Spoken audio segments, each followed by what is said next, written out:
हम लोग वैद्युत तथा चुंबकीय क्षेत्र दोनों की उपस्थिति में आवेशित कण की गति का अध्ययन करते हैं।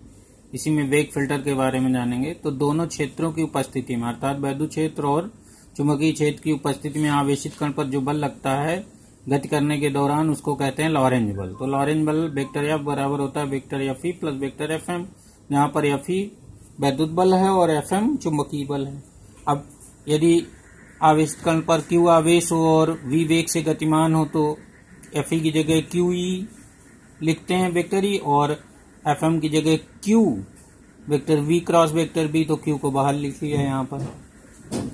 अब मान लेते हैं कि वेक्टर ई व वेक्टर बी दोनों लंबवत हैं अर्थात क्रॉसित अवस्था में हैं एक ही स्थान पर, तथा कण का वेग दोनों के लंबवत है और कण जो है दोनों क्षेत्रों के लंबवत गतिमान है। तो इसको यहाँ पर दिखाया गया है। मान लेते हैं कि वैद्युत क्षेत्र वेक्टर ई वाई डायरेक्शन में है, वाई अक्ष की ओर है, और वेक्टर बी अर्थात चुंबकीय क्षेत्र जेड डायरेक्शन में है और कण का वेग एक्स डायरेक्शन में है। तो यहाँ पर वेक्टर ई को हम लिख लेंगे ई जे कैप, जहाँ ई परिमाण हो जाएगा और जे कैप एकांक सदिश हो जाएगा वाई डायरेक्शन में। इसी तरह वेक्टर बी बराबर बी के कैप हो जाएगा और वेक्टर वी बराबर हो जाएगा वी आई कैप। अब हम इन सब के वैल्यूज इस लॉरेंज फोर्स के समीकरण में रख देंगे। तो यहाँ पर रखने पर हमारे पास लॉरेंज फोर्स का फार्मूला आ जाएगा शुद्ध क्यू ब्रैकेट में E J cap plus V I cap cross B K cap. अब आई और K cap, I cap K cap का क्रॉस प्रोडक्ट निकालेंगे। तो आई और के कैप का क्रॉस प्रोडक्ट हम लोग वेक्टर बीजगणित में वेक्टर में पढ़ा था वेक्टर के अध्ययन में कि आई कैप क्रॉस के कैप बराबर होता है माइनस जे कैप। तो यहाँ पर आ जाएगा माइनस साइन। अब यहाँ पर अगर हम इसको अंदर मल्टीप्लाई कर लें तो ये Q E J cap minus Q V B J cap. तो यहाँ पर ये वैद्युत बल है और ये चुंबकीय बल। तो यहाँ पर माइनस साइन ये शो कर रहा है कि वैद्युत बल वाई अक्ष की ओर है और जो चुंबकीय बल है वो माइनस वाई अक्ष की ओर है, अर्थात दोनों एक दूसरे के विपरीत हैं। तो क्रॉसित जब होते हैं वैद्युत क्षेत्र चुंबकीय क्षेत्र अर्थात परस्पर लंबवत होते हैं तो उसमें किसी गतिमान आवेशित कण पर दो विपरीत दिशा में बल लगते हैं। अब अगर हम ई और बी को इस प्रकार समायोजित कर लें कि ये दोनों बल बराबर हो जाएं अर्थात एफ ई और एफ एम बराबर हो जाएं, तो लॉरेंज बल एफ शून्य हो जाएगा।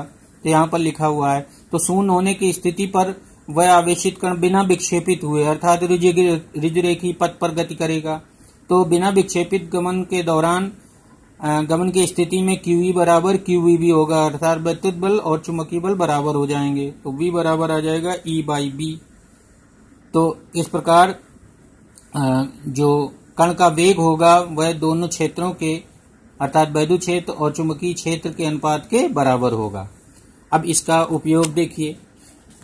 अब इस स्थिति का उपयोग विभिन्न गति से गतिमान आवेशों के पुंज में से किसी एक विशेष वेग v बराबर जिनका ई बाई एम होता है, ई बाई वी होता है, उन आवेशित कणों को पृथक करने में किया जाता है। इसलिए ई और बी वेग फिल्टर का कार्य करते हैं अर्थात ई बी को वेग फिल्टर कहा जाता है। तो ये है वेग फिल्टर। यहाँ पर वैद्युत क्षेत्र और चुंबकीय क्षेत्र परस्पर क्रॉसित होते हैं तो उनको वेग फिल्टर कहा जाता है।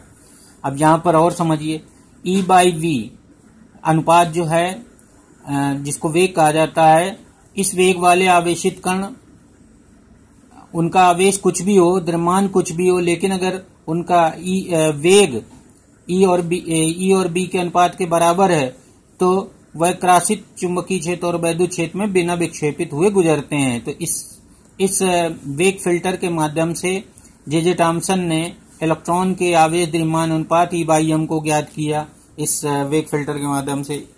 अब ई बाई एम को विशिष्ट आवेश कहा जाता है। ई बाई एम माने होता है आवेश और द्रव्यमान का अनुपात कण के, या क्यू बाई एम कह लीजिए, तो इसको विशिष्ट आवेश कहा जाता है, याद रखिएगा। अब इसी वेग फिल्टर का उपयोग यहाँ पर द्रव्यमान स्पेक्ट्रोमीटर में किया जाता है, मास स्पेक्ट्रोमीटर में किया जाता है। तो द्रव्यमान स्पेक्ट्रोमीटर एक ऐसा यंत्र होता है जो किसी सैंपल में से धनायन और आयन उत्पन्न करता है और उन आयनों को त्वरित करके वेग फिल्टर के उपयोग द्वारा समान क्यू बाई एम, या स्पेक्ट्रोमीटर में वैसे एम बाई क्यू लिखते हैं, एम बाई जेड लिखते हैं, मास बटे आवेश, लेकिन क्यू बाई एम उसका भी उत्क्रम हो गया तो इससे कोई दिक्कत नहीं होगी। तो समान क्यू बाई एम अनुपात वाले आयनों को अलग कर लेते हैं और उनका अध्ययन करते हैं। तो सैंपल के बारे में इन आयनों के प्रतिशत के आधार पर उस सैंपल का अध्ययन किया जाता है। और इसी इसी अध्ययन में समस्थानिकों की खोज हुई।